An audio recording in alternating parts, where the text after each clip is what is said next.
Bonjour et bienvenue à ce cours biblique présenté par l'Église chrétienne évangélique En Chemin. Votre animateur, Réal Gaudreau, pasteur. Une bonne journée à tous. Aujourd'hui, on est jeudi le 17 novembre de l'an 2022. Donc, ça me fait, comme toujours, plaisir de vous présenter cette 9e classe, cette 9e séance de notre étude sur la prière. Donc, une fois de plus, je tiens à remercier tous ceux qui participent, tous ceux qui écoutent, ceux qui partagent, tous ceux qui m'écrivent, qui m'encouragent, posent des questions, amènent des sujets aussi. Bref, c'est vraiment une grande bénédiction. Donc, aujourd'hui, le 17 novembre, en rétrospective, simplement rappeler que la semaine dernière, nous avons parlé de l'heureuse repentance et depuis un an et demi, j'appelle la repentance l'heureuse repentance, non pas que c'est nécessairement un processus facile, hein? La repentance, c'est un changement de vie, c'est du renoncement, mais en réalité, la repentance amène quelque chose d'heureux. C'est toujours en vue d'une délivrance, puis la délivrance amène quelque chose d'heureux, elle nous réhabilite dans une liberté retrouvée. Donc, je disais, on a parlé de l'heureuse repentance qui est le fruit d'une vie de prière assidue. Une vraie repentance, ça peut pas... D'ailleurs, quelqu'un qui n'a pas de relation, qui n'a pas de vie de prière, un temps soit peu avec Dieu, ne peut pas participer à un processus de repentance dans sa vie. Ça prend la parole, puis ça prend cette communion avec Dieu pour pouvoir dire que on est suffisamment mis en lumière pour faire ses choix. Donc, dans la repentance, au fond, c'est Dieu qui transperce nos cœurs de plus en plus par sa volonté exprimée dans sa parole, et qui met en lumière nos zones d'égarement. Donc ça, c'était un des sujets la semaine passée.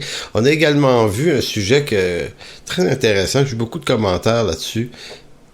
On a regardé Jean 14, versets 12 à 14, toute cette question de prier selon la volonté de Dieu, et ce qui est selon la volonté de Dieu, tout ce qu'on demande va nous être accordé. Fait qu'on a fait un exercice à travers des textes de Matthieu 9, Matthieu 28, comment on doit comprendre ce genre de déclaration-là, parce que si vous êtes croyant depuis longtemps, vous savez très bien que nombreux sont vos prières qui n'ont pas été répondues, et ça fait un clash. On se dit, ouais, mais comment ça fait que Jésus dit que toutes mes prières vont être entendues et répondues alors que nombreuses sont celles qui n'ont pas été?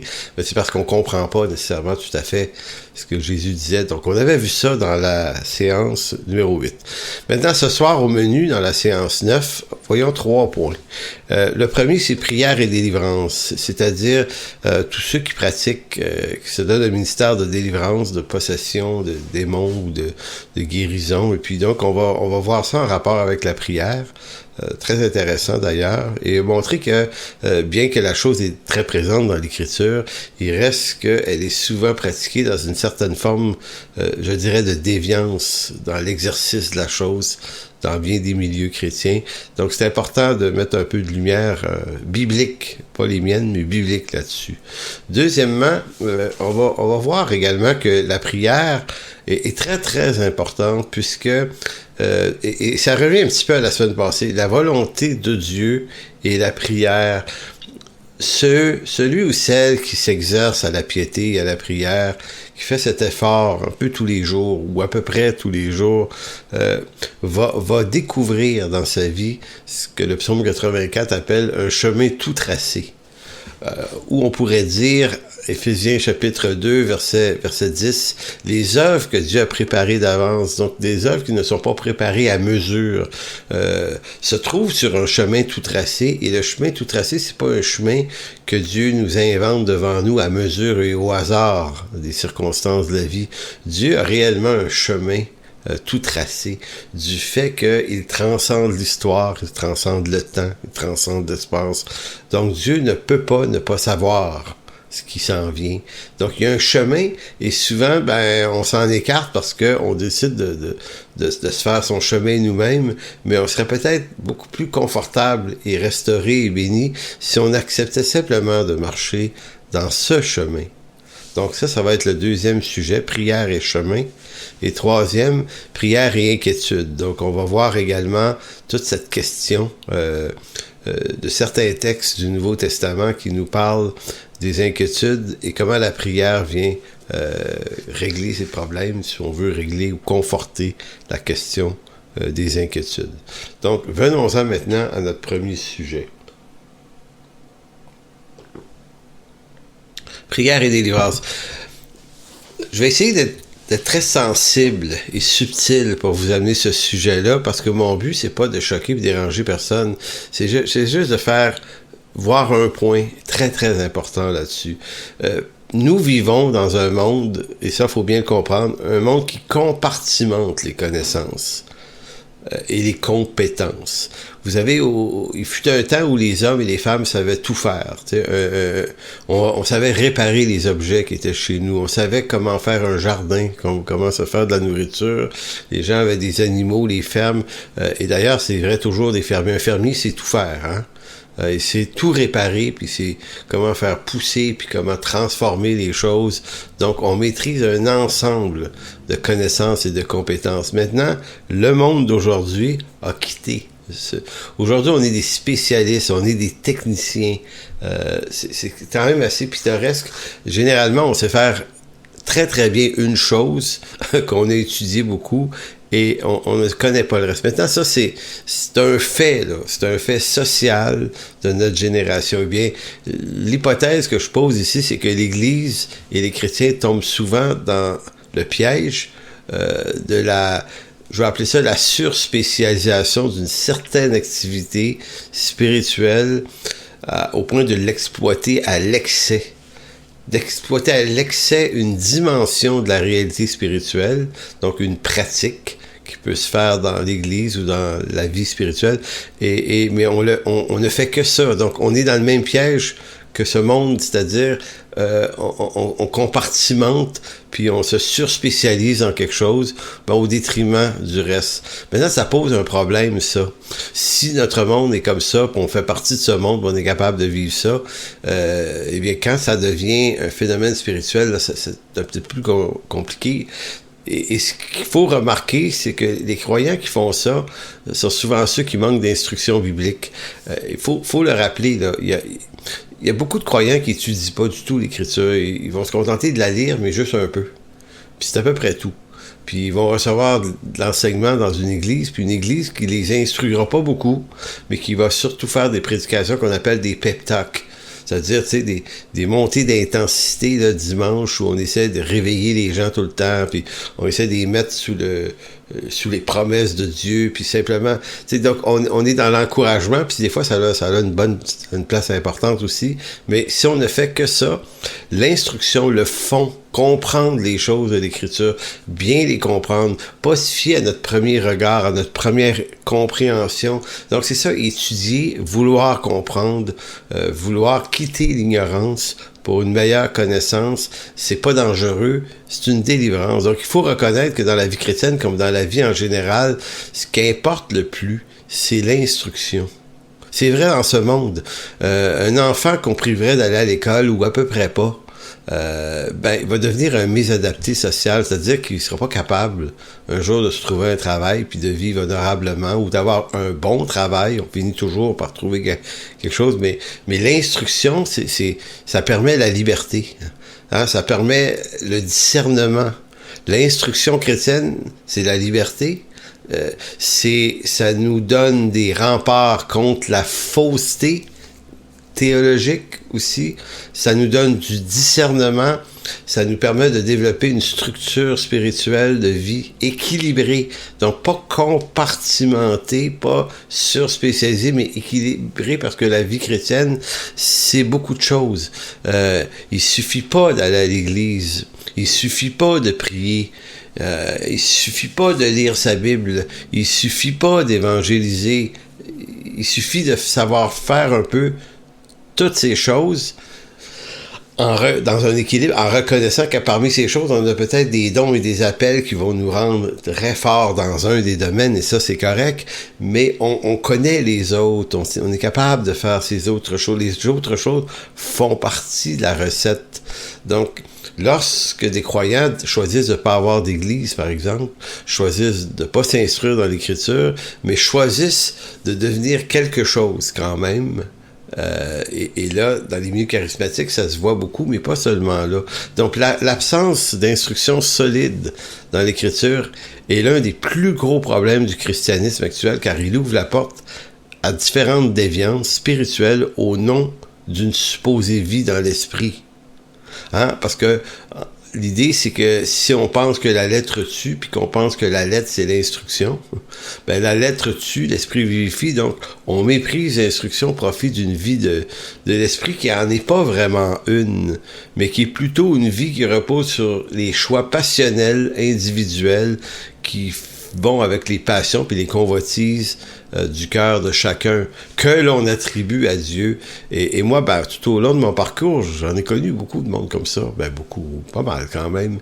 Et beaucoup de déviances amenaient comme un manque d'équilibre, un manque de discernement dans la vérité. Et là, c'est là que je vous parle de la prière et la délivrance. On voit dans l'Écriture Jésus, à plusieurs reprises même dans les évangiles, surtout dans les synoptiques, là, Matthieu, Marc, Luc, va chasser des démons, va chasser des esprits méchants. Il le fait, mais il le fait pas tant que ça. En d'autres mots, même dans les évangiles où c'est beaucoup présent, c'est pas principalement ça qu'il fait, mais il le fait. Même chose pour la guérison des malades. Il le fait. Certains évangiles rapportent plus de miracles que d'autres. Et on a déjà vu que les miracles et l'autorité que Jésus avait sur les esprits méchants, c'était aussi prophétique, c'est-à-dire que ça venait authentifier le Messie, qu'il est le Messie, lorsqu'il allait venir, allait être reconnu comme étant celui qui le faisait de façon, 100% parfaite.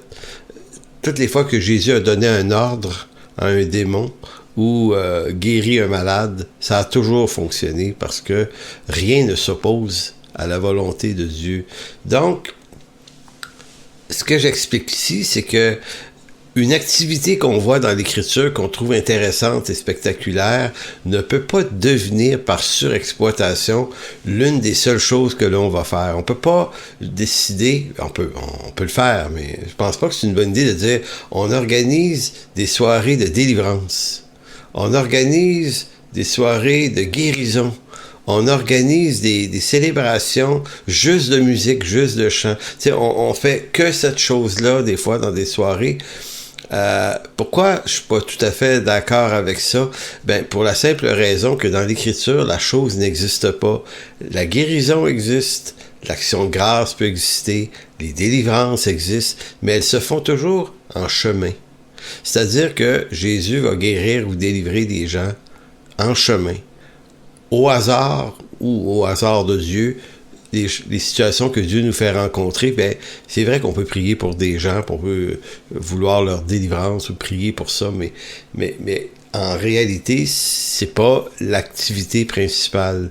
Donc, pour certains, ben c'est ça. C'est une église où des chrétiens vont se démarquer à travers le phénomène de la guérison, puis les malades, puis les délivrances. Pour d'autres, ça va être, nous, notre église, là, c'est de la louange. On fait de la louange. C'est ça un peu au détriment du reste. L'instruction devient très, très faible. Il y en a, mais c'est des pep talks. D'autres, ben, c'est les œuvres humanitaires. Nous, notre église, on a décidé d'être des gens qui sont bons, qui sont généreux. Fait qu'on l'arrière, ça, c'est l'avant-plan. Voyez-vous, l'Écriture, elle place jamais ça comme l'avant-plan, même si Jésus a fait du bien des gens. En fait, c'est l'instruction qui est l'avant-plan de toute chose, et j'y tiens beaucoup. C'est pas un équilibre entre l'instruction et l'activité, c'est d'abord une affaire d'instruction.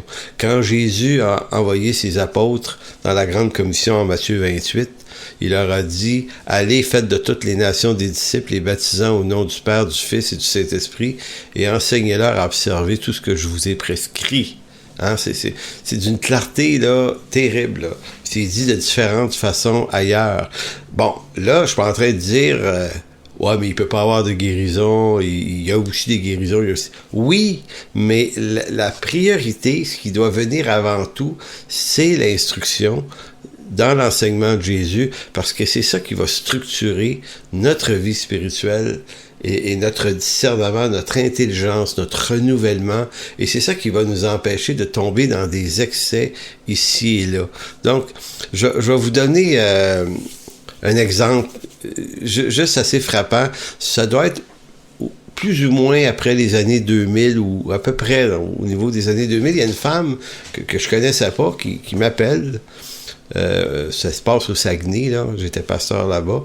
Puis elle veut me voir à mon bureau parce qu'elle se dit possédée d'un démon. Alors, OK, d'accord. Fait que, elle vient, puis bon, j'étais pas tout seul avec elle, il y avait la secrétaire, d'autres personnes dans le lieu, mais en tout cas, je m'assois avec cette femme dans le bureau, puis la façon dont l'activité démoniaque se manifestait en elle, c'était par des gestes incontrôlés. C'est-à-dire qu'elle était toujours en train de bouger, puis elle disait qu'elle n'était pas capable de s'empêcher de bouger ses membres, puis c'était vraiment, vraiment bizarre comme affaire. Puis je lui disais, bon, vous n'êtes pas capable de rester juste comme ça, là? Elle dit non, elle dit le ou les démons s'activent en moi, puis elle dit c'est comme ça tout le temps, jour et nuit, tu sais. J'étais là, OK. Puis moi, j'ai eu un premier doute sur la véracité de ce qu'elle me disait, parce qu'elle avait été capable de conduire sa voiture pour se rendre. Et puis, si tu as des spasmes de mouvements incontrôlables comme ça, je me dis, c'est dangereux, là. Faudrait pas que tu aies de permis de conduire. Mais ça semblait pas être un problème. Donc, tu sais, des fois, faut juste voir les choses comme elles sont et comprendre qu'il y a des gens qui aiment ça, être remarqués. S'il y a des gens qui aiment ça être remarqués pour leurs œuvres, d'autres pour leur intelligence, d'autres pour leur performance, ben il y a des gens qui vont vouloir être remarqués pour des phénomènes comme ça. Et dans nos églises, il y a des gens qui cherchent de l'attention par ça. Et cette femme-là, visiblement, elle cherchait de l'attention. Et voilà. Donc, quelques jours plus tard, moi... je me suis rendu chez elle avec un groupe de croyants de la région qui disaient exercer un ministère de délivrance de démons et de guérison. Je les connaissais, c'était des amis. Ils venaient pas à notre église, mais c'est pas grave. C'est des gens que j'appréciais beaucoup parce qu'on avait une certaine amitié, mais eux, c'était ça. Eux avaient pas d'église en passant. Ils n'avaient pas besoin de ça. Hein? L'instruction biblique, pas vraiment besoin de ça. C'était des gens qui se disaient conduits par l'Esprit de Dieu. 2 hommes, 2 femmes, 2 couples d'ailleurs. Donc j'ai dit, venez avec moi, on va aller chez cette dame-là. Bon, j'aimerais ça qu'on prie pour elle, pour sa délivrance. Bon, moi, j'étais pas sûr de sa possession, mais en même temps, j'étais pas sûr du contraire non plus. Tu sais, je me gardais une gêne pour essayer de penser que je pouvais diagnostiquer. Je me dis, bon, peut-être. Donc, c'est quoi la meilleure manière de le savoir? Ben, allons prier pour elle et utilisons des gens qui prétendent posséder ce don de délivrance par la prière. Donc, on est arrivé chez la dame et puis on était donc 5. Et mon premier constat, c'est que l'appartement est super bien rangé. C'est propre. C'est extrêmement propre. C'est même délicat. C'est beau. Cet appartement-là, je me dis, OK, pour une femme qui a des spasmes incontrôlés, je m'attendais à avoir un peu un appartement mal rangé. Et puis là, on s'est mis à prier pour la femme. On lui impose les mains avec onction d'huile et tout ce qu'il faut pour faire ce genre de truc-là.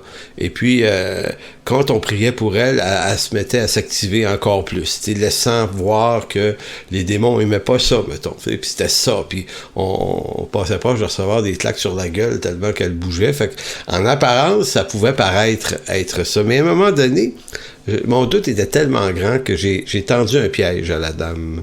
Et puis, je fais pas ça souvent, mais en priant, j'ai prétendu, et je vous dis, c'était pas vrai, là, mais j'ai prétendu que je sentais que le démon habitait l'épaule, cette épaule-là, gauche.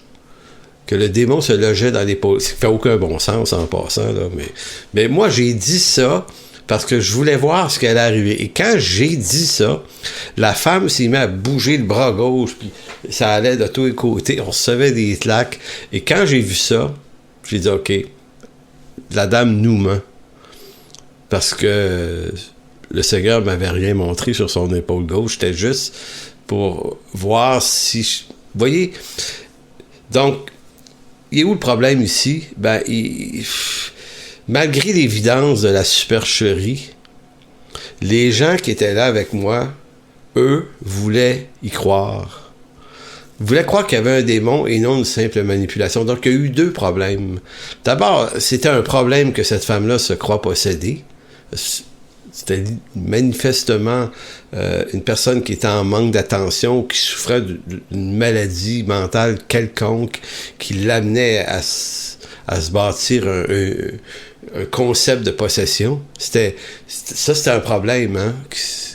Et l'autre problème, c'est que les gens qui exerçaient un ministère voulaient tellement croire qu'ils avaient un ministère. Et, en d'autres mots, il y avait besoin de croire qu'elle était possédée, parce que c'est ça qui justifie l'existence du ministère dont ils se croient les possédants. Donc, moi, je me suis retiré, je suis allé m'asseoir dans le salon, et puis 2 minutes après, il y a une dame, une des femmes qui est venue s'asseoir également, puis elle me regarde, elle me dit, tu y crois pas, hein? J'ai dit non, j'ai dit, c'est fake. Elle dit, moi aussi, je pense que ça.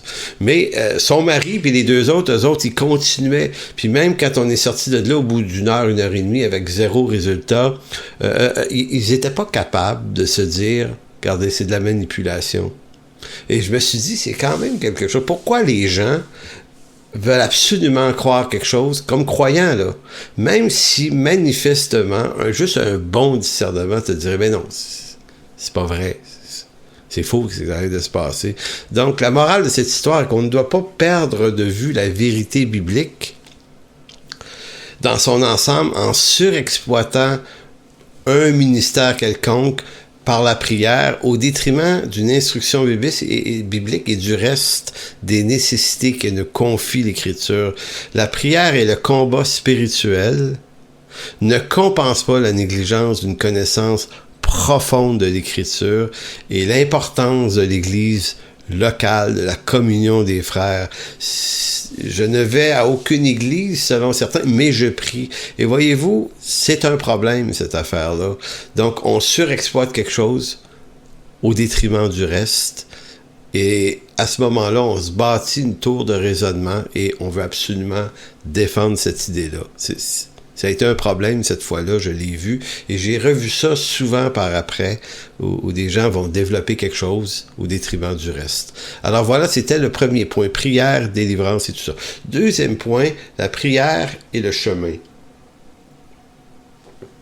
Pour moi, ce sujet-là est d'une extrême importance. Il est d'une extrême importance parce que il vient équilibrer et calibrer la vie chrétienne dans des zones beaucoup plus certaines et solides. Donc, nous allons voir un autre exemple évident de la prière en fonction du dessein de Dieu, déjà clairement énoncé dans l'Écriture. L'idée est simple, Dieu ne construit pas à mesure le chemin sur lequel nous marchons. Ce n'est pas un Dieu improvisateur que nous servons, mais un Dieu qui, de toute éternité, trace la voie, le dessein dans lequel nous marchons avec lui. Donc, Dieu a son dessein, et dans son dessein, tous ceux qui lui appartiennent à ce dessein et marchent là où ils sont appelés, dans ce chemin qui est le sien d'abord, qui n'est pas le nôtre, mais qui est le nôtre. Si c'est le nôtre, c'est le nôtre dans le sien. Donc, c'est pas comme un avenir qui va se bâtir grâce à nos prières. Nos prières ne construisent pas notre avenir.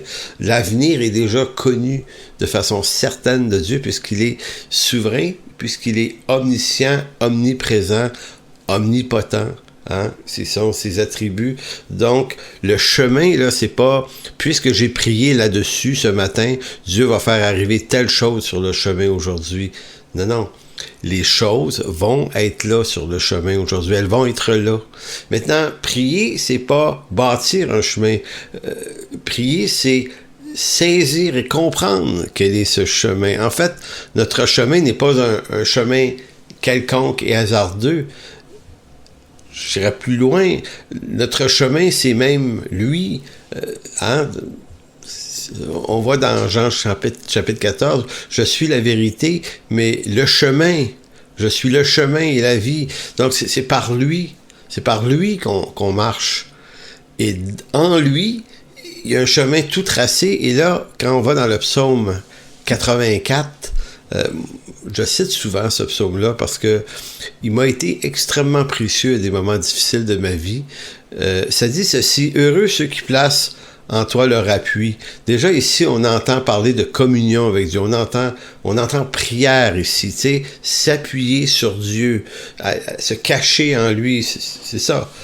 Bon, qu'est-ce qui arrive à ces gens-là? Ben d'abord, heureux sont-ils, dit le psaume, mais en plus, ils trouvent dans leur cœur des chemins tout tracés.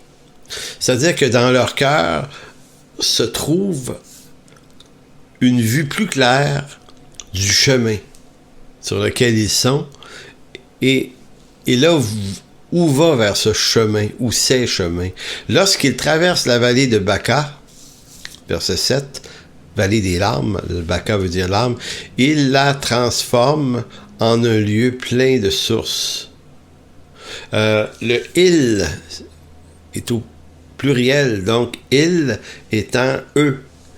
Ces gens-là qui s'appuient, qui prennent appui sur l'Éternel, vont trouver dans leur cœur des chemins tout tracés, et du fait qu'il se passe ça, ils la transforment, ce chemin de larmes, en un lieu plein de sources. Baca veut dire larmes, les larmes qui viennent de toi, mais les sources, c'est de l'eau aussi. Mais là, c'est de l'eau venant d'ailleurs. Et la pluie la couvre aussi de bénédictions. Leur force augmente pendant la marche, et ils se présentent devant Dieu à Sion, l'Éternel des armées. Écoute ma prière, prête l'oreille au Dieu de Jacob. Donc, vous voyez comment il y a deux affaires dans ce psaume, ce bout de psaume-là. Il y a de la difficulté, il y a des larmes, puis il y a de la vie, puis il y a des bénédictions. Mais comment se superposent ces deux trucs apparemment contradictoires? Ben simplement dans l'instruction, la connaissance, dans la relation avec Dieu, qui fait qu'une vallée qui, en apparence, extrêmement difficile, et nos vallées sont souvent extrêmement difficiles, mais elles ne resteront pas absolument difficiles seulement si notre appui sur Dieu permet à Dieu d'amener des nouvelles perspectives. Donc, plutôt que de voir juste les larmes qu'on retire d'une difficulté, on va voir également les sources de pluie, les sources abondantes. Donc, le chemin est déjà tout tracé. Voilà pourquoi celui qui le sait ne traversera pas la vallée des larmes dans l'abandon et le désespoir seulement, bien que ça peut être désespérant des fois, mais car malgré les larmes, ce chemin voulu de Dieu sera rempli de grandes sources de bénédiction. Ce psaume est bien plus qu'une promesse. Il est une certitude que nous pouvons marcher dans le chemin difficile qui s'ouvre devant nous avec la certitude que Dieu habite ce chemin. Pourquoi il habite ce chemin? Jean 14, je suis la vérité, je suis le chemin. Je suis le chemin. En d'autres mots, je suis le chemin sur lequel tu marches. Donc, j'habite ce chemin. Et oui, ce chemin est pas rempli juste de joie. Il y a des contraintes, il y a des frayeurs, il y a des larmes, il y a des difficultés de toutes sortes. Mais si tu traverses ce chemin en comprenant que j'habite ce chemin, que je suis ce chemin, il y a également des sources d'eau vive qui s'y trouvent. Donc, bien comprendre cette vérité permet de mieux saisir les œuvres que Dieu a préparées d'avance. C'est pour ça que je mets Éphésiens 2:10 en corrélation avec le psaume 84. Si un chemin tout tracé, eh bien, il y a également les œuvres que Dieu a préparées d'avance afin que nous les mettions en pratique. Donc, il y a souvent un problème de relation avec Dieu, de communion avec Dieu chez certains qui fait que tout ça, c'est flou. On ne sait pas trop pourquoi on est là. C'est quoi notre appel? C'est quoi notre raison d'être? Et souvent, on se conforte en se disant, le pasteur à mon église, il y en a une vision, lui. Fait que il nous dit, on va faire ceci, on va faire cela, on va aller ici, on va aller là. Donc, lui c'est comme s'il te disait, quand tu te poses, tu t'en vas, suis-moi. Mais non. Mais oui, mais non. En fait, si tu sais pas où tu t'en vas, il va falloir qu'on t'apprenne à suivre Jésus. Il y a quelque chose qui a préparé d'avance. Même si on est dans la même église, le Seigneur a sans aucun doute préparé quelque chose, une zone, un ministère, un service, un appel, une vocation. Il t'a donné quelque chose à toi. Maintenant, notre rôle comme ancien, comme ça, c'est de t'accompagner dans cette découverte. Et non pas de dire, oublie ça. Si tu es ici, c'est que tu vas répondre à ma vocation et mon appel à moi. Il y a une forme d'usurpation dans ça. Donc, il y a comme une joie puis une plénitude à comprendre pourquoi on est là et pourquoi on traverse ces difficultés-là. Qu'est-ce que Dieu est en train de vouloir former en nous à travers les défis qui sont les nôtres et quelles sont les œuvres qu'il a préparées d'avance. C'est pas des œuvres qu'il prépare à mesure, il les a préparées d'avance. Donc, la communion avec Dieu et la prière sont extrêmement utiles dans la tranquillité pour comprendre ces choses, les discerner. Oui, parce que puisque Dieu transcende sa création, puisqu'il domine les temps, les circonstances, rien de nouveau ni d'imprévu ne peut arriver sans que sa volonté l'ordonne. Voilà pourquoi prier selon la volonté de Dieu ne consiste pas à prier pour que la volonté de Dieu s'accorde à la nôtre, à la mienne, mais pour que s'accomplisse ce que Dieu a déjà décrété de faire selon son dessein éternel dans la vie, dans ma vie. La prière ne met pas Dieu au service de son peuple, elle place son peuple plutôt au cœur de l'action selon sa volonté souveraine. La prière des chrétiens ne dessine pas l'avenir des hommes et de l'histoire humaine, contrairement à ce que certains pensent que si on est nombreux à prier, ça va faire tourner quelque chose. Ça va faire tourner les gouvernements, ça va faire tourner l'histoire. Non, c'est Dieu qui élève ou qui abaisse les rois et les princes. C'est lui qui est maître de l'histoire. Donc la prière ne fait pas changer l'histoire. Elle nous fait coopérer dans son dessein, dans cette histoire qui est la sienne. L'histoire de l'humanité, c'est l'histoire de Dieu. C'est pour ça que certains disaient qu'en anglais, on dit « his story ». Le mot « history », c'est l'histoire, mais certains disaient ça veut dire « his story », son histoire à lui. Donc c'est le dessein de Dieu qui s'accomplit pour les hommes et pour l'histoire de l'humanité. Puis ça, on va prendre un exemple. Je vais vous demander de tourner dans Josué chapitre 1. Il y a là un exemple de la prière, de la communion avec Dieu, du plan et du dessein de Dieu. Et ça revient un petit peu à ce qu'on a vu dans Jean 14 la semaine passée sur tout ce que vous allez demander en mon nom, je vais vous l'accorder. Dans Josué chapitre 1, c'est pas tout à fait Josué qui prie, c'est Dieu. Maintenant, bon, pas exactement vrai, mais j'ai appelé ce bout-là la prière de Dieu à Josué. Pourquoi prière ici? Parce que c'est Dieu qui d'abord parle à Josué. Josué a comme pas le temps de s'adresser à Dieu, que Dieu s'adresse à lui avant toute chose. C'est intéressant, d'autres mots. J'ai bien dit la prière de Dieu à Josué parce que dans ce texte que nous nous apprêtons à lire, Josué 1, c'est Dieu qui adresse à Josué en lui disant un certain nombre de choses. Cette intervention divine aura une importance capitale pour le nouveau chef d'Israël suite à la mort de Moïse, car ça ne lui enlèvera... En d'autres mots, le fait que Dieu intervienne en premier, ça enlève à Josué le temps de formuler tout un paquet de demandes qui pourraient avoir aucun sens. Donc, Josué 1.1, on va lire ça jusqu'au verset 9. C'est une bonne lecture, mais ça dit ceci. Après la mort de Moïse, serviteur de l'Éternel, l'Éternel dit à Josué. Donc, on aurait pu, dans d'autres textes, dire, après la mort de Moïse, Josué se présenta devant l'Éternel pour lui dire ou lui demander, mais ici, il se passe le contraire. L'Éternel dit à Josué, fils de Nun, serviteur de Moïse. Moïse, mon serviteur, est mort. Maintenant, lève-toi, passe ce Jourdain, toi et tout ce peuple, pour entrer dans le pays que je donne aux enfants d'Israël. Tout lieu que foulera la plante de votre pied, je vous le donne, comme je l'ai dit à Moïse. C'est intéressant parce que tout lieu que foulera la plante de votre pied, je vous le donne. Verset qui a souvent été faussement utilisé par des chrétiens pour tenter de prendre possession d'un lieu.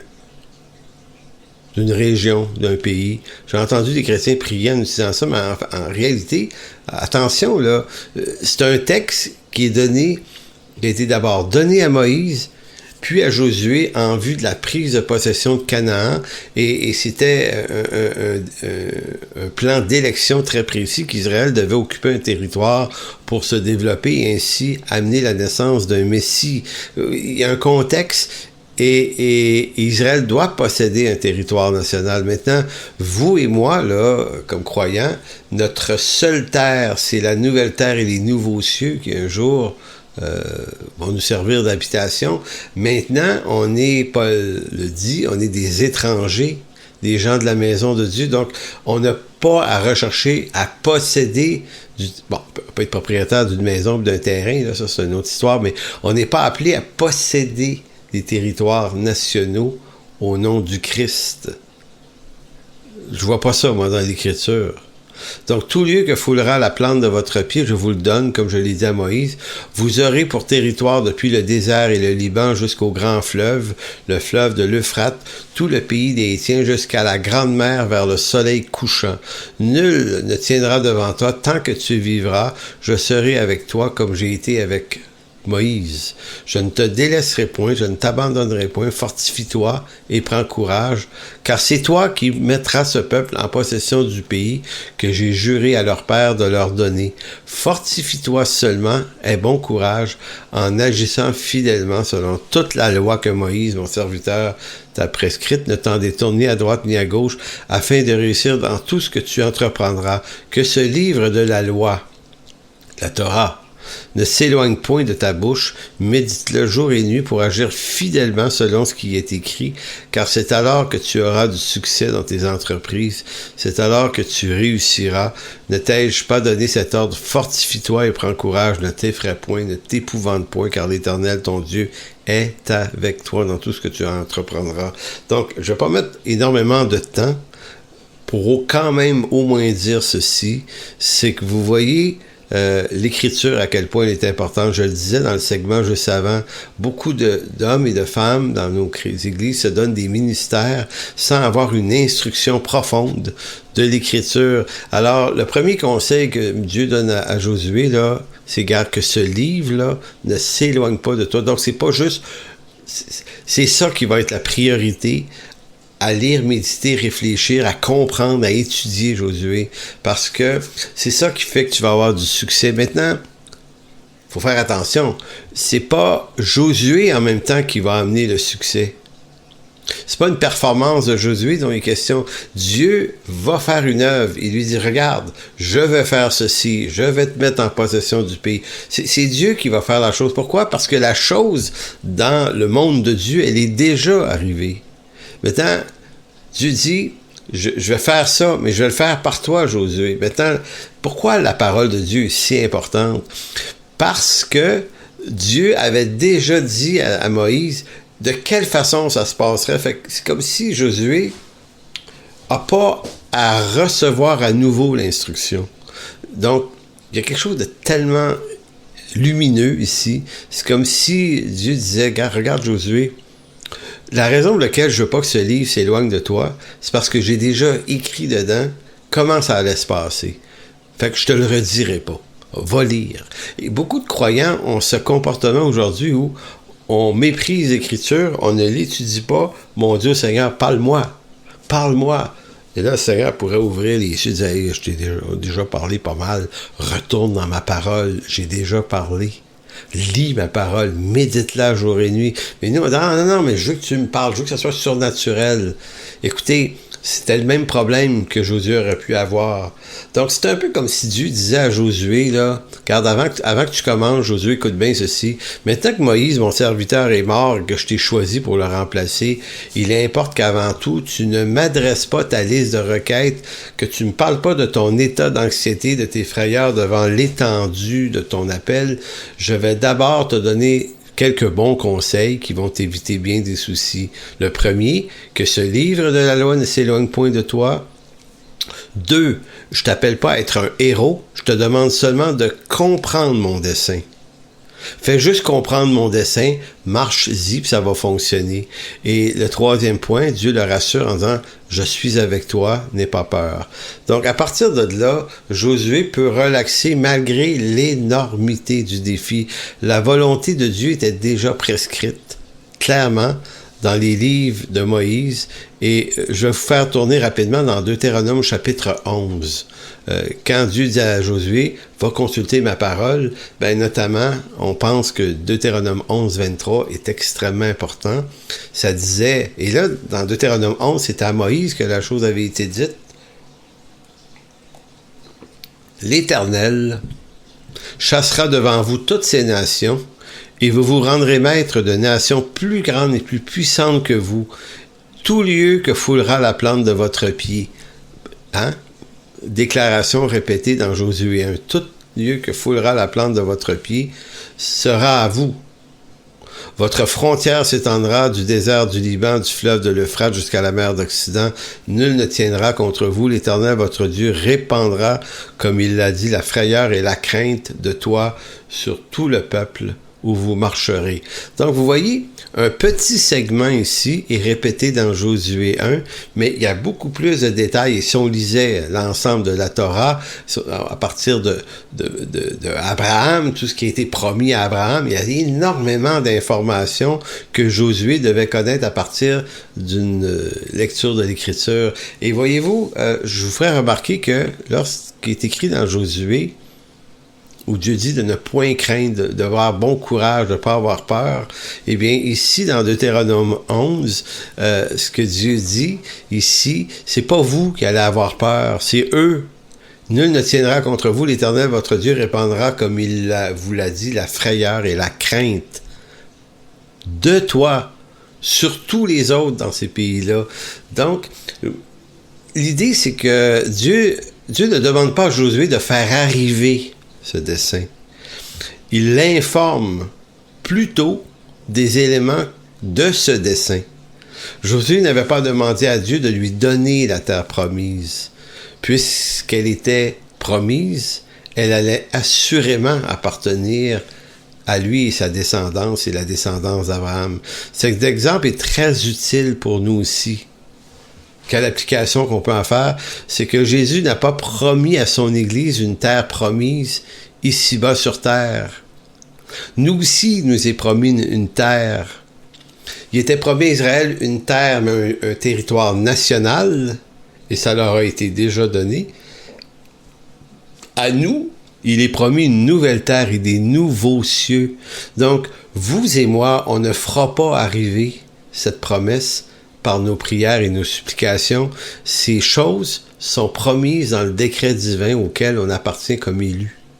Donc un jour, quoi qu'on ait, qu'on soit des très bons chrétiens ou des moins bons chrétiens, des performants ou des moins performants, qu'on soit des héros ou des gens qui en arrachent, la chose étant que si on lui appartient, un jour, on va se retrouver sur cette nouvelle terre et ces nouveaux cieux, de la même façon que ça a été promis à Abraham, ça a été promis à Moïse et à tous les autres. Donc, on ne fait pas arriver le plan de Dieu. La prière ne fait pas arriver le plan de Dieu.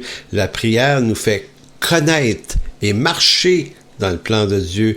Le seul fait de bien comprendre cette idée vient transformer notre vie de prière. Ce n'est pas à l'homme de dire à Dieu ce qu'il doit faire et accomplir d'ici la fin des temps ou la fin du monde. C'est plutôt à l'homme d'écouter Dieu par sa parole pour ensuite laisser Dieu le diriger dans ses voies selon sa volonté pour servir et non être servi.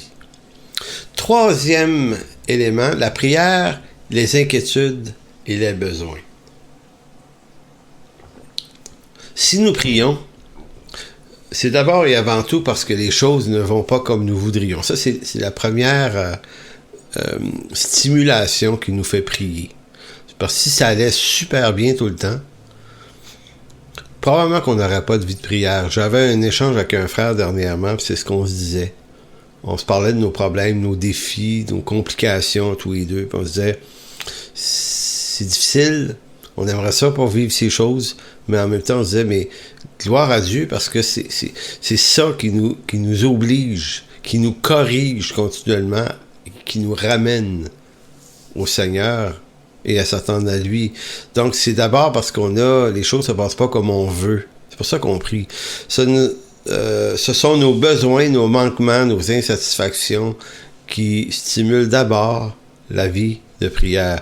Et si nous prions avec l'espoir que les choses changent pour le mieux, c'est pas toujours ça qui va arriver. Bien sûr, la prière change beaucoup de choses autour de nous et dans nos vies, et ça de bien des façons, mais ça ne changera pas autant qu'on le voudrait. Si Dieu répondait à toutes les prières de tous les chrétiens, en fait, à travers les siècles, il n'y aurait jamais eu de guerre, il n'y aurait jamais eu de catastrophe, il n'y aurait personne de malade, car Dieu les aurait empêché tous ces problèmes en vue de répondre à nos prières. Donc, pourquoi des millions et des millions de chrétiens ont adressé des milliards de prières pendant les 2000 dernières années et que le monde va si mal? Parce qu'on a prié pour que ça aille mieux. Puis on va continuer à prier pour que ça aille mieux. Mais en même temps, ça a toujours été très mal, de mal en pis même.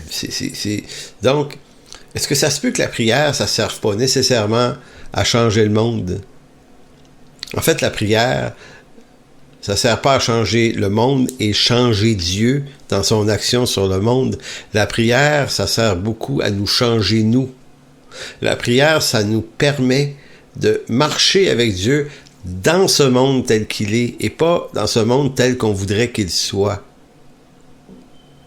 Faites connaître vos besoins à Dieu. Il m'a fallu pas mal de temps, moi, pour venir à comprendre qu'en réponse à mes prières et supplications, Dieu allait pas nécessairement me débarrasser de toutes ces choses qui m'embêtent. Là, je vous demande de tourner dans Philippiens 4, versets 6 et 7. La prière ne nous libère pas nécessairement de nos soucis, mais nous libère des inquiétudes que produisent nos soucis. OK. Il y a des soucis, et les soucis produisent de l'inquiétude. Le souci, c'est la chose existante, le problème, il est réel, il est là. L'inquiétude, ça, c'est la vapeur autour. L'inquiétude, c'est plus ou moins quelque chose. C'est le produit du problème, c'est le produit du souci. Maintenant, quand Paul adresse aux Philippiens cette requête, voyez comment il l'a dit, et voyez comment peut-être on l'entend mal. Il va dire, ne vous inquiétez de rien, mais en toute chose, faites connaître vos besoins par des prières et des supplications. Il dit, faites-le avec des actions de grâce. Et la paix de Dieu qui surpasse toute intelligence gardera vos cœurs et vos pensées en Jésus-Christ. Peut-être que vous n'avez pas fait cette lecture, mais moi, j'ai fait cette fausse lecture pendant des années.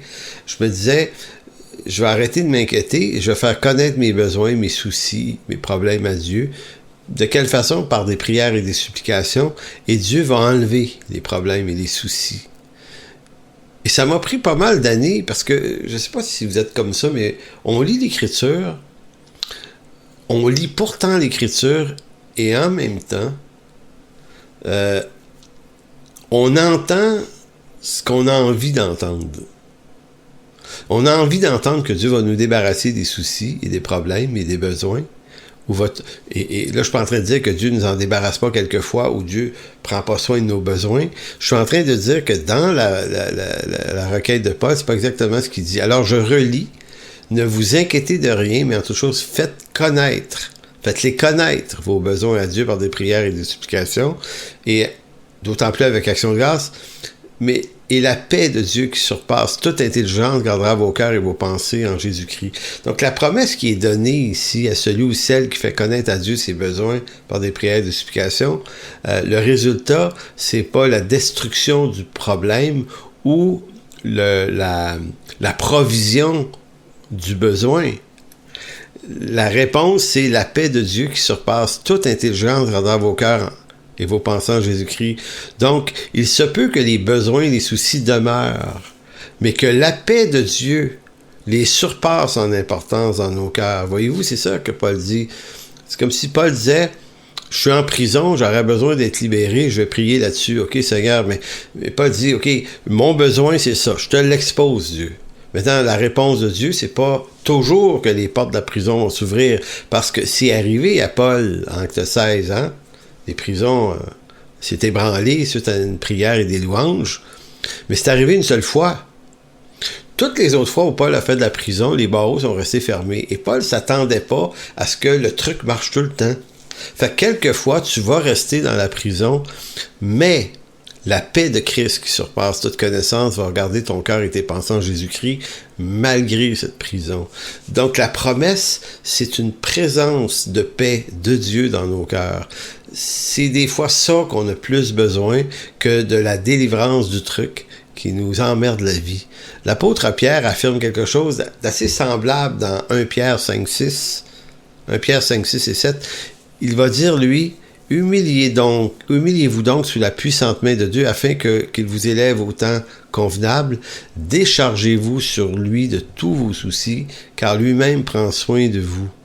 Donc, déchargez-vous sur lui de tous vos soucis afin que Dieu enlève les soucis. Non. Afin qu'il prenne soin de vous. Donc, oui, des fois, peut-être que le Seigneur fait disparaître le souci lui-même, mais dans bien des cas, c'est pas du souci dont il va prendre soin, mais s'il va prendre soin de toi, de moi. Donc, laisse entendre que c'est pas certain que le souci va disparaître, mais ce qui est certain, c'est qu'il va y avoir une prise en charge de moi. Donc, ça ressemble à Paul dans Philippiens 4. Il prend soin de nous, où sa paix qui surpasse toute intelligence va nous prendre, va nous saisir. La prière ne change pas forcément les circonstances de nos vies, mais change notre regard sur les circonstances. C'est ainsi que nous imaginons ce qui a dû se passer dans le cœur d'un gars comme Joseph, qui après avoir été vendu par ses frères, et on va terminer aujourd'hui par cette histoire-là, tournée dans Genèse 45. Il faut commencer toujours cette histoire en disant que dans Genèse 37, et je vais lire un petit bout tout à l'heure, mais dans Genèse 37, l'homme qui est Joseph, le jeune homme a une vision, et dans cette vision-là, double vision d'ailleurs, ce que ça amène, c'est que ses frères et sa famille devraient se prosterner en terre contre lui, devant lui, ce qui est assez pittoresque, étrange comme expérience, mais il raconte ça à son père par ses frères, il dit, j'ai eu cette vision-là, maintenant, quelle façon ça va arriver? T'sais, Joseph n'a pas à faire arriver la chose. En fait, si Joseph avait fait de lui-même arriver la chose, ce serait un tyran. Maintenant, Joseph va être vendu par ses frères, puis vous connaissez le reste, il est vendu dans une caravane d'esclaves, d'Ishmaélites. Il se retrouve en Égypte. Il devient la propriété d'un homme très riche, Potiphar, et puis il va devenir serviteur. La maison va prospérer jusqu'à ce qu'un jour, l'épouse de l'homme veut coucher avec lui, donc elle monte tout un guet-apens contre lui. Finalement, c'est lui qui passe pour coupable et est emprisonné et il se retrouve en prison en Égypte. Maintenant, Dieu, en Genèse 37, lui avait donné quand même dans la vision l'idée qu'un jour il régnerait. Donc, en d'autres mots, il est ici, là, la vision, ça le transporte en haut. Maintenant, qu'est-ce qui se passe après la vision? C'est Joseph ne grimpe pas les échelons pour se retrouver là. Il dégrade les échelons pour se retrouver en prison. Il se passe exactement le contraire de ce que la vision présupposait. Moi, je la trouve fantastique, cette histoire-là, parce que à travers la vie de Joseph, et allez lire ça, on comprend quelquefois mieux le dessein de Dieu. C'est que le dessein de Dieu, généralement dans nos vies, s'accompagne d'énormes tribulations. Donc, si on refuse les tribulations, on risque probablement passer à côté du plan de Dieu, alors que si on accueille la tribulation malgré la douleur qu'elle nous provoque, et moi, j'ai vécu ça dans ma vie, je vois plein de gens vivre ça, à un moment donné, t'arrives des choses qui sont complètement injustes, mais tu finis par comprendre que à travers cette injustice, ces injustices profondes, il y a quelque chose, il y a des portes qui s'ouvrent, des bénédictions, des nouvelles richesses. Tu dis, OK, wow, hey, OK, il fallait que cette injustice-là m'arrive, sinon je me serais pas rendu ici. Ça excuse pas ceux qui ont fait l'injustice, ils devront rendre compte à Dieu quand même. Mais toi, là, tu vas te concentrer sur ce que Dieu est en train de faire maintenant, malgré l'injustice. Donc, des années plus tard, Joseph se retrouve libéré de la prison par tout un ensemble, un scénario absolument incroyable, qui se retrouve intendant de tous les trésors d'Égypte. Et un jour, ses frères vont devoir aller acheter du blé en Égypte, avoir affaire à Joseph, et ils ne le reconnaîtront pas aussitôt. Mais éventuellement, Joseph, qui les a reconnus, en Genèse 45, je vous passe les versets 1, 2, 3 que je vous lis pas, simplement pour vous dire que Joseph, en les revoyant, est extrêmement troublé. Joseph a été profondément blessé. Il a beau être assis sur un trône, que ce qui est arrivé, là, ça lui a fait extrêmement mal. Alors, il va se révéler à eux, au verset 4. Alors Joseph leur dit, « Venez près de moi. » Ils s'approchèrent, « Je suis Joseph, leur dit-il, votre frère, que vous avez vendu. » On n'a pas oublié, là, pour être amené en Égypte. « Et maintenant, ne vous tourmentez pas et ne vous accablez pas de remords de m'avoir vendu comme esclave. C'est pour vous sauver la vie que Dieu m'a envoyé devant vous. » C'est intéressant parce que certains vont déduire de ce texte-là, les problèmes, les troubles, les coups croches, les injustices, c'est pas grave. Non, c'est grave. C'est grave. Ceux qui les font rendront compte pour eux-mêmes. Mais celui qui l'a subi, par contre, lui doit avoir un regard beaucoup plus pénétrant sur le dessein. Qu'est-ce que Dieu accompli. Dans le cas ici, ça allait lui sauver la vie à lui, mais aussi à toute sa famille. Ses frères se sont repentis du mal qu'ils ont voulu lui faire, mais à la fois, le dessein de Dieu a triomphé de la colère de Joseph contre ses frères. Voilà à quoi sert la prière à travers les temps qui passent. Ça sert à ramener et maintenir la paix dans nos cœurs, comme Paul le disait. Maintenant, dans Genèse 50, un peu plus loin, quand Jacob va mourir, Genèse 50, verset 16, il y a un autre épisode. Alors, ils lui envoyèrent un messager pour lui dire, avant de mourir, notre père nous a donné cet ordre, ce qui n'était pas tout à fait vrai, là. Vous demandera Joseph, veuille, je te prie, pardonner le crime de tes frères et leurs péchés, car ils t'ont fait beaucoup de mal. Donc, le mal est pogné. C'est eux qui disent ça. Donc, ils reconnaissent le mal qu'ils font, même si c'est à travers une petite impasse un peu tordue. Ils reconnaissent le mal. Il dit, oui, je te prie, pardonne maintenant la faute de tes serviteurs, les serviteurs de Dieu, de ton père. En recevant ce message, Joseph se mit à pleurer. Ses frères vinrent en personne se jeter à ses pieds en disant, nous sommes tes esclaves, mais Joseph leur dit, n'ayez aucune crainte, suis-je à la place de Dieu? Vous aviez projeté de me faire du mal, mais ce que vous avez fait, Dieu l'a projeté de faire du bien en vue d'accomplir ce qu'il réalise aujourd'hui pour sauver la vie à un peuple nombreux. Maintenant, n'ayez aucune crainte. Je pourvoirai à vos besoins ainsi qu'à ceux de vos enfants, et ainsi de suite. Il les rassura et leur parla affectueusement. Magnifique texte. Donc, vous voyez comment une injustice devient une bénédiction. Et pour ses frères, une humiliation, puisque ses frères plus vieux ont dû se prosterner devant lui. Je terminerai sur Genèse 37, simplement pour dire ceci. En fait, je ne le lirai pas. Je vais juste vous le citer comme ça. En Genèse 37, versets 5, 6, 7, 8, 9, 10, Joseph a eu un songe, et dans le songe, il disait, verset 7, « Nous étions tous alliés des gerbes au milieu des champs, et voici ma gerbe se leva et se tint debout, et vos verges l'entourèrent et se prosternèrent devant elle. » Et plus loin, c'est les 11 étoiles, verset 9, se prosternaient devant moi. En d'autres mots, la double vision de ses frères qui se prosternent devant lui, Dieu l'a accompli. Et il n'appartenait pas à Joseph de forcer ses frères à se prosterner contre terre devant lui. Comprenez-vous? Il n'a pas dit, je veux que vous fassiez ça. Dieu a fait arriver ça. Et c'est la même chose dans les défis qui sont les nôtres. On ne peut pas forcer les gens à quelque chose. J'ai vu des gens, il faut les forcer à se repentir. Non, on peut attendre.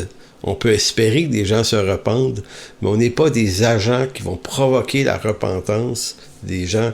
C'est l'œuvre de Dieu. Nous, on continue notre chemin dans le chemin que Dieu nous a destiné. Donc, la vie de prière doit être reliée à la conviction que Dieu est souverain en toutes choses et que les événements arriveront quoi que nous en pensions. La prière ne sert pas à ouvrir de nouveaux chemins, mais à percevoir mieux et de plus en plus nettement le chemin que Dieu a préparé pour chacun de nous afin que nous puissions y entrer pour mettre en pratique les choses. Et dans notre économie, être à l'Église, être dans une église locale, y participer, ça fait vraiment partie de l'alliance de la grâce qui nous fait participer à son œuvre. Donc, si on méprise les moyens de grâce, on méprise l'Écriture, si on méprise la communion avec Dieu, ben, je ne sais pas sur quel chemin on se retrouve, mais je pense pas qu'on se retrouve sur le bon chemin. Donc, Dieu a préparé des œuvres d'avance afin qu'on les pratique. Donc, l'important dans cette déclaration de Paul en Éphésiens 2.8 est de comprendre que nous ne sommes pas appelés à rester passifs d'ici le retour du Seigneur, mais on n'est pas appelés à rester passifs, mais on n'est pas appelés non plus à faire arriver les choses. Donc, c'est ni un ni l'autre. Donc, on est actif, non pas à provoquer pour que les choses arrivent, mais actif dans l'attente réelle, dans une fidélité à laquelle Dieu nous appelle en sa parole et en les moyens de grâce qu'il nous donne, de telle sorte que on voit ce chemin de plus en plus clairement. Alors, écoutez, on va s'interrompre là-dessus ce matin, en fait, ce soir. Que Dieu vous bénisse tout le monde et puissions-nous réfléchir de plus en plus sur ces choses, le dessein de Dieu, la prière, parce qu'il y a énormément de richesse dans ça et de tranquillité qui vont nous faire entrer dans l'œuvre que Dieu a préparée d'avance pour nous. Pour toute information, n'hésitez pas à communiquer avec nous à info@église-en-chemin.com.